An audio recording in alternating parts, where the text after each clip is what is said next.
গোবরেতে ফোটে যেন পদ্মের ফুল, রং চঙা জীবনের পদে পদে ভুল। হীরা ভেবে কাঁচ তুলে যারা খায় গোল, বোকার স্বর্গে তারা বাজায় মাদল। নিজের চিনতে মন বেঘর মাতাল, ছায়া তুমি মায়া তুমি তুমি মহাকাল। কালের গর্ভে জামা যত নয়া ধার, একটানে খুলে দেবে ফুল বাহার। কি কারবার দেখো কি কারবার, আলো হাতে নেচে যায় ফুল বাহার, ফুল বাহার।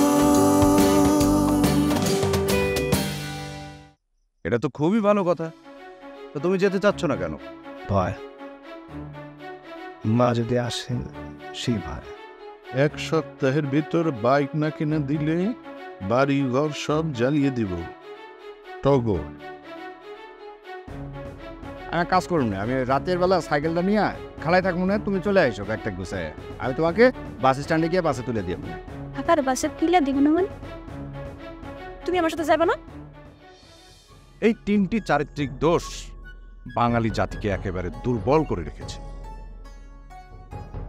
আপনি ছোটবেলা থেকে অনেক ইতিহাস পড়েন তাই না? দূর, আমার অক্ষর জ্ঞান তেমন একটা। থামলেন কেন? আপনার লেখাপড়া কত?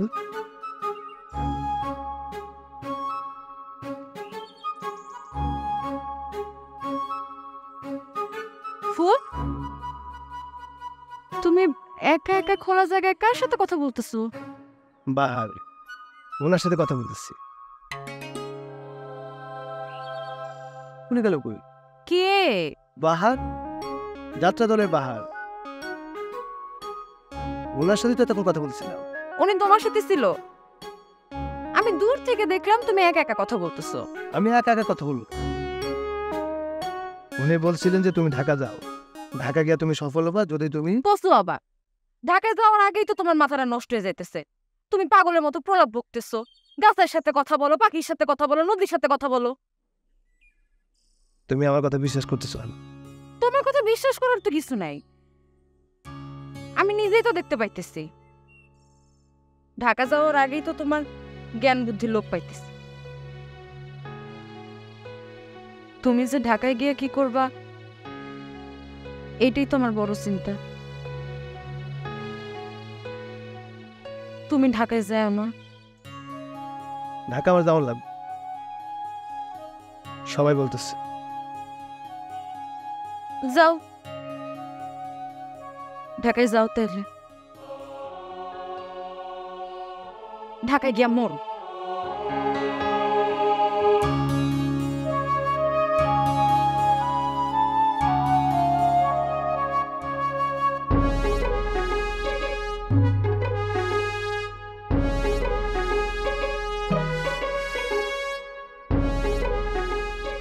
কাঞ্চন, সে কি বিচার চাইতে আসছে? সংক্ষেপে বলো। দখল। দখল? বিস্তারিত বলো। বাবু, উনি হচ্ছেন এই গ্রামের দরিদ্র কৃষক আক্কাস আলী। সর্বসাকুল্যে তার 10% চুপ। এই তুই বলো। বাবু, আমার এই গ্রামের এক সৌরমণ্ডল আমার সব সম্পত্তি দখল করে দিয়েছে। কে দবির মন্ডল? বাবু, রবির মন্ডল না, সমীর মন্ডল, উনি এই গ্রামের মেম্বার। কি এত বড় সাহস? তোমরা থানায় যেতে পারো না? বাবুর কাছে কি? কাঞ্চন, জমিদার মহেশ রায় চৌধুরী থাকতে আমার প্রজা থানায় যাবে কেন? এক্ষুনি গিয়ে তুই দবি মন্ডলকে ধর। সমীর মন্ডল? হ্যাঁ, ছবির মন্ডল। সে যাই হোক, তাকে এখানে নিয়ে আয়। 100টা বেত্রাঘাত পড়বে। কি বাবু, সমীর মন্ডল হলো এই গ্রামের মেম্বার, তাহাকে যখন তখন ধরে আনা যাইবে। কিন্তু এই গ্রামের প্রজাগণ আপনার আদেশ অমান্য করিয়া উনকে ঢাকা পাঠাইবার সমস্ত আয়োজন সম্পূর্ণ করিয়াছে। ইহা অপরাধ, ঘোরতর অপরাধ। আগে তাহাদিগের বিচার হইতে হইবে। যা, এক্ষণে গিয়ে ফুলের বাবা শফিকুলকে কোমরের দড়ি বেঁধে এখানে নিয়ে আয়, আমি ওকে চাপকাবো। জি আচ্ছা বাবু। এই চল চল। You got to crack in each other.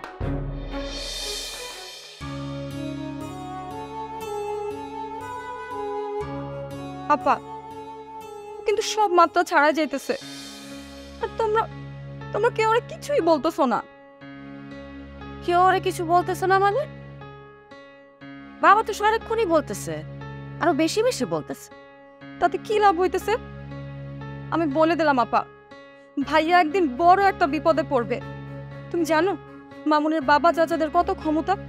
ও কোন সাহসে মামুনের গায়ে হাত তুললো, ওর বাইকটা নিয়ে চলে গেল, আর আমার মান সম্মানটা কিছুই রাখলো না মামুনের সামনে।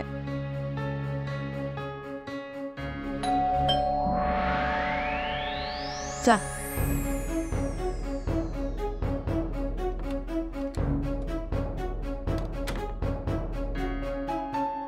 আপা, মামুন আসছে। Mamun, I am sorry. বিটি আমার বাইকের কি হবে? মামুন, তুমি তুমি কোনো চিন্তা করো না, তোমার বাইক তুমি পেয়ে যাও। কিভাবে? তুমি এনে দিবা ভাইয়ার কাছ থেকে ওর বাইক? আর মামুনকে যে অপমান করলো সেটার কি হবে? সেই হিসেব নিকাশ পরে দেখা যাবে, আগে আমার বাইক ফেরত পেতে হবে। বাসায় বাইক না নিয়ে গেলে বাবা আমাকে মেরেই ফেলবে। কয়েকদিন আগেই বাইকটা কিনেছি।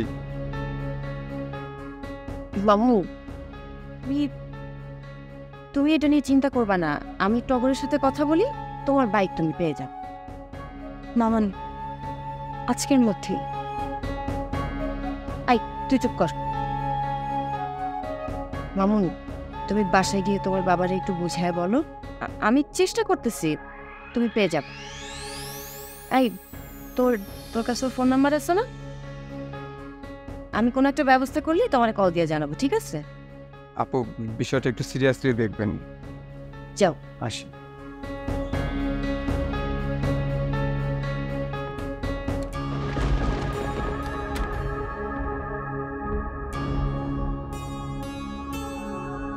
শালার রুচি কি?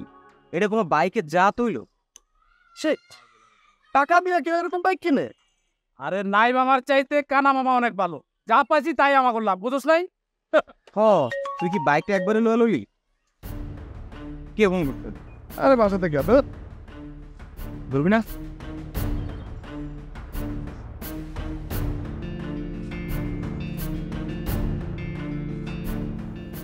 বলে না কেন? তুই চুপ ফোন না।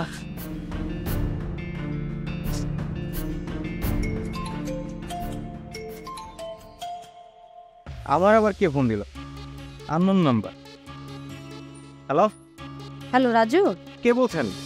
আমি জুথি, টগরের আপু। টগর কি আছে তোমার সামনে? আছে আপু। একটু দিবা? হ্যাঁ, আমি দিচ্ছি। তোর আপু। হ্যালো আপু, আমি জানি তুমি কিসের জন্য ফোন দিছো। বিতি কি তোমার সামনে আছে? ওরে কষায় একটা চটকানো মারো। ও বাইকে করে লাফাঙ্গা পোলাপাইনের সাথে রাস্তাঘাটে ঘুরে বেড়ায়। সেই বিচার পরে হবে, তার আগে তুই বল, তুই আরেকজনের বাইক নিয়ে চলে গেছিস কেন?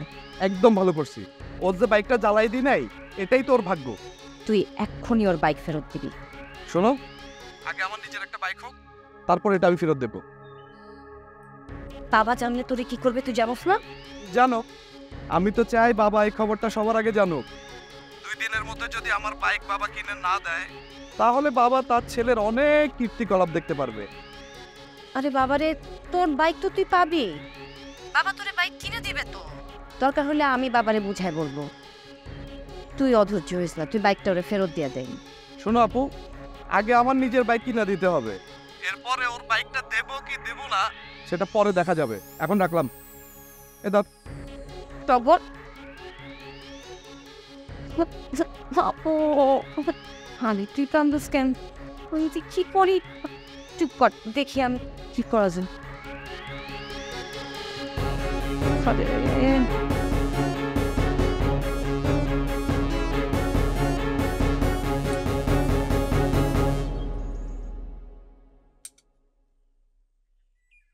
ফুল,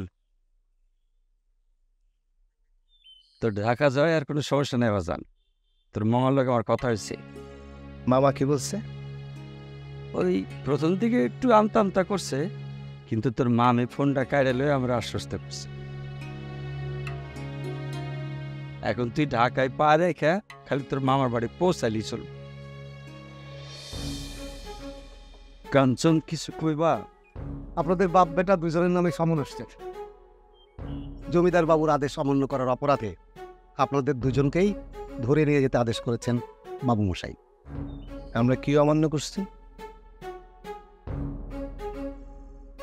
জমিদার বাবুর উঠোনে চলেন, সেখানেই বিস্তারিত আলাপ হবে। দেরি করা যাবে না, চলেন। আমরা তো এখন যাব না। হ্যাঁ, এখন আমরা যাইতে পারবো না, দোকান খুলে রাখা যাওয়া যাবে না। তুমি যাও, আমরা পরে আসতেছি। জমিদার বাবুর আদেশ অমান্য করার শাস্তি কি আপনারা জানেন? কি? মাথায় 2 হাঁড়ি গোবর ঢেলে সারা গ্রাম প্রদক্ষিণ করা হবে। আপনারা যেহেতু 2বার আদেশ অমান্য করেছেন, সে কারণে আপনাদের মাথায় 2 হাঁড়ি গোবর ডালা হবে। অবশ্য আমি 1 হাঁড়ি গোবর ইন্তজাম করে আসছি। চলেন। ফুল, ঝামেলা করে লাভ নাই বাজান, চল।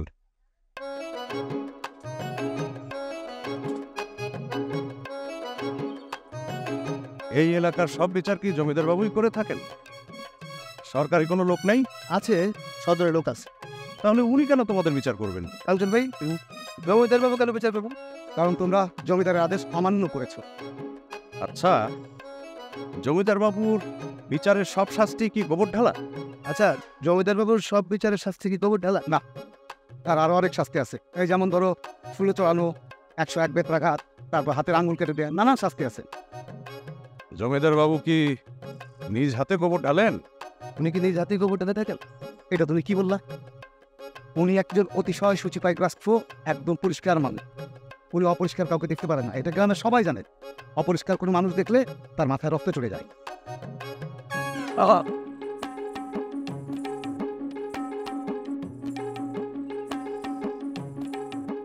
দেখি এলো, এটা কি হলো? আমিও তো বলি এটা কি হলো?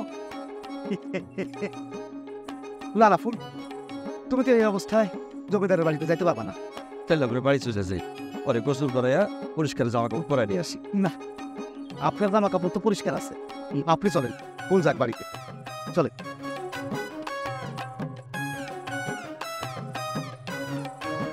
এই মুন্সি, কতদিন বলছি তোরে খাজনা ঠিকঠাক মতো দিবি, চিরস্থায়ী বন্দোবস্ত এমন থেকে আমাদের জমি গেছে ডাবলটা করি। হ্যাঁ, আরে ঘোরাকে ঠিক মতো খাওয়া দিছি? হ্যাঁ, ঘুমাই বাগে না কেন তোরা? হ্যাঁ, আরে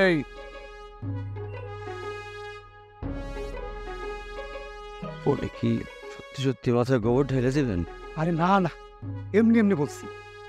বাবু যে আপনার সন্তানকে ঢাকা পাঠাইতে নিষেধ করিয়াছিল, আপনি তো সেটা শুনেন নাই। এখন তার জন্য বিচার হইবে। ওই যা বলিবে তাহা শুনিতে হইবে। চলেন বাবু।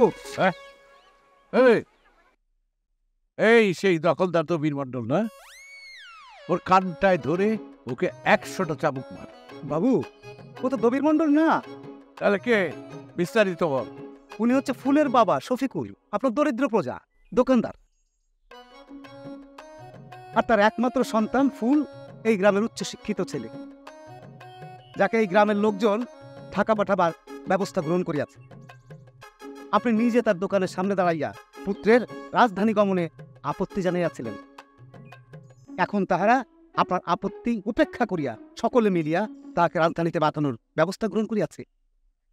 এমনকি এই স্টেশনে ট্রেন থামানোর ব্যবস্থাও। সংক্ষেপে বল। ফুল ঢাকা যাবে। কিছুতেই না। আমার জমিদারিতে কেউ কখনো ঢাকা যায়নি, কোনোদিন যাবেও না। কিন্তু বাবু, আমার ছেলেটা তো বিয়ে পাশ করছে, এখন যদি ঢাকায় যায় কোনো চাকরি টাকরি পায়? কিছুতেই না। কাঞ্চন, এক্ষুনি ওর শাস্তি বিধান কর। কি শাস্তি বাবু? কি শাস্তি তুই জানিস না? তুই কোনো কাজেরই না। আমার নায়েব মশাই থাকলে এইসব ছোটখাটো ব্যাপার নিয়ে আমার ভাবতেই হতো না, এখন আমাকে ভাবতে হচ্ছে। বাবু ঠিক আছে, আমার আদেশ যদি তুমি অমান্য করো তাহলে তোমাকে অর্থদণ্ড দিতে হবে। অর্থদণ্ড? হ্যাঁ, অর্থদণ্ড। এই যে 1 টাকা। না না, 1 লক্ষ টাকা।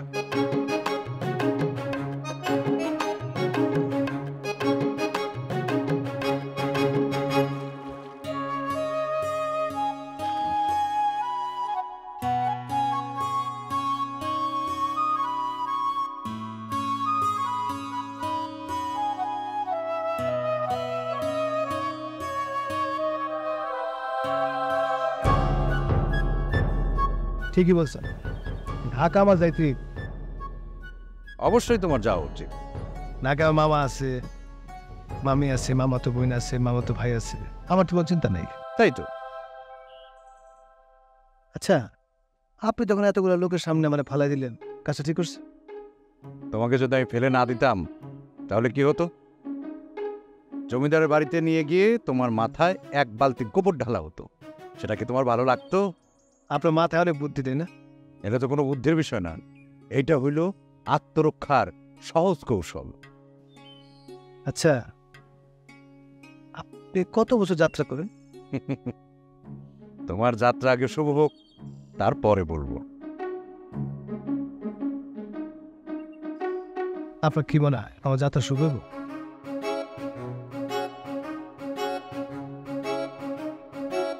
আপনার মুখে ফুলচন্দন ফুটুক।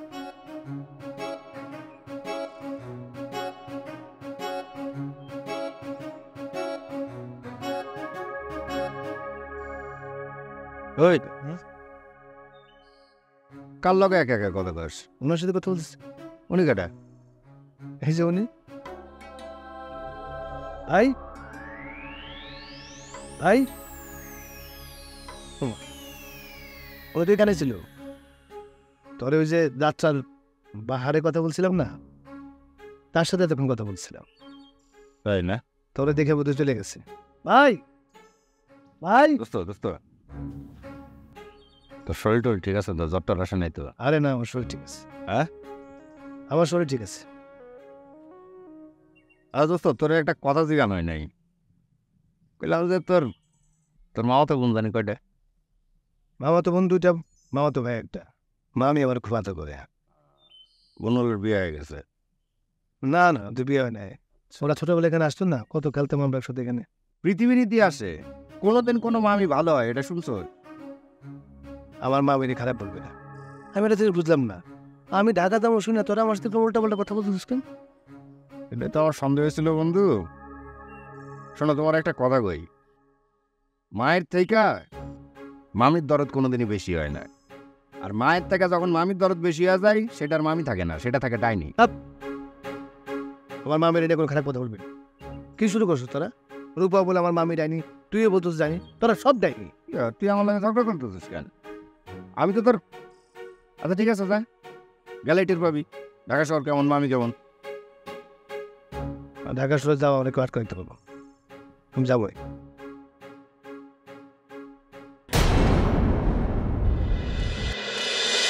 মামুন, তুমি টগরের বন্ধু না বাবা? না আন্টি, আমি বিয়ে। হ্যাঁ মা। ঢাকার 400 বছর হেড স্যার বইটা আমারে পাঠাইছে। আমি তো আগে কখনো ঢাকা যাই নাই, ঢাকা সম্পর্কে আমি কিছুই জানি না, সেই জন্য বইটা পড়তেছি। আরে বেটা, তখনই তো শুরু হবে নতুন নতুন খেলা।